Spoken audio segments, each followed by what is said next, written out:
Hey there. Ready to dive in. Today we're tackling this concept that's well, it seems simple on the surface, but it's actually incredibly powerful. Freedom. We've got some excerpts from a political theory book. It might be focused on Indian political thought. I'm not entirely sure, but let me tell you, it really makes you think about freedom in ways you might not expect. Yeah, it's amazing how freedom is something everyone seems to want, but it means such different things to different people. Absolutely. And this book dives right in with some really powerful examples. Like, we're talking Nelson Mandela's fight for liberation in South Africa, his long walk to freedom. And then there's Aung San Suu Kyi and her fight for freedom from fear in Myanmar. Just think about that for a second. Both of them were willing to endure decades in prison, separated from their families, all for freedom. It really puts into perspective how precious freedom is and how fundamental it is to us, it's not just some abstract idea. Right. It's about the very essence of living a dignified human life. But here's the thing. What is freedom?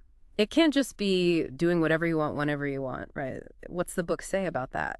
Yeah, you're exactly right. It's definitely a lot more nuanced than that. Yeah. The text presents freedom as having these two distinct sides, almost like a coin, I guess. On the one hand, you've got negative liberty. Think of it as freedom from constraints, so things like laws and rules and those societal pressures. It makes you wonder, how much hands-off space does a person actually need to really feel free? Okay, I think I get that. But can you give me an example? Let's say someone wants to blast their music in the middle of the night. Are they exercising their negative liberty even if it's bothering everyone? That's a great example, and it's a perfect illustration of how tricky it can be to define where negative liberty bumps up against, the needs of the community. It's something we'll unpack a little more later on, but before we get ahead of ourselves, we should probably flip that coin over and talk about the other side. Positive liberty. This one's all about freedom to pursue your full potential. Okay, so it's not just about being left alone. It's about having the opportunities and the resources to actually do something with that freedom. Exactly. Imagine access to good education, economic opportunities, a society that actually supports your growth and well-being. Those are the things that allow positive liberty to flourish. So we've got these two sides of freedom, negative and positive, both essential. Do you think one is more important than the other? Or are they both kind of equally crucial to having a free and fulfilling life? That's a really important question, and there's no easy answer. The text seems to suggest that they're interconnected, that you can't really have one without the other. It's something we really need to unpack carefully. Let's dive into that, shall we? So I've got these two sides of freedom, negative and positive, and they're both essential in their own way. But here's something I've been thinking about. Doesn't the idea of unlimited negative liberty, like complete and total freedom from constraints, doesn't that sound a bit chaotic? Could a society actually work that way? Yeah, you've hit on a really important point. The text makes it clear that absolute total freedom just isn't possible in a society.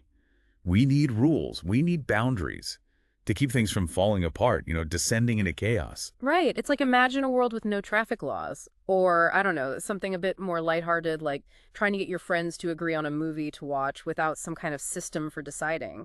A little structure can go a long way. Exactly. And that's where this really interesting idea comes in from the source. It's called the harm principle. And it basically says that we can justify restricting someone's freedom if it's done to prevent harm to other people. It's an idea from John Stuart Mill.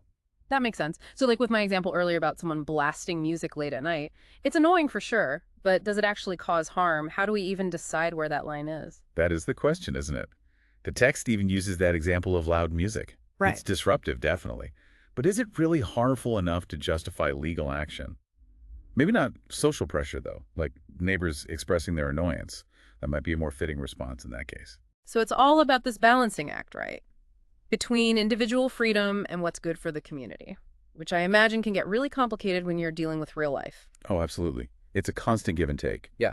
And that's where the source really gets into the weeds.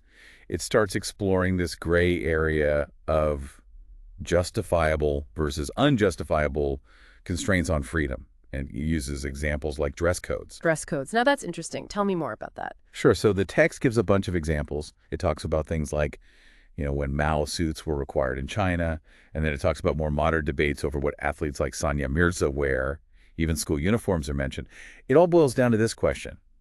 When do these restrictions on what people wear, even if they're supposed to prevent some kind of harm or maintain order, when do they go too far? When do they become unjustified ways of limiting individual liberty? That's a great point. I mean, I can see the point of a dress code in some places, like at work, but should anyone get to decide what I wear in my own time? It makes you think about where you draw the line personally. Where do you stand on this whole dress code and personal freedom thing? When we talk about all these different sides of freedom and where the lines get drawn, it's hard not to think about freedom of expression. That feels like a really important one. What does the source say about why it's considered so central to a free society? You know what's interesting? The text ties freedom of expression back to that harm principle we were discussing earlier. It brings up John Stuart Mill's argument, the one that even ideas we might strongly disagree with or even think are totally wrong can still have a little bit of truth to them. Right.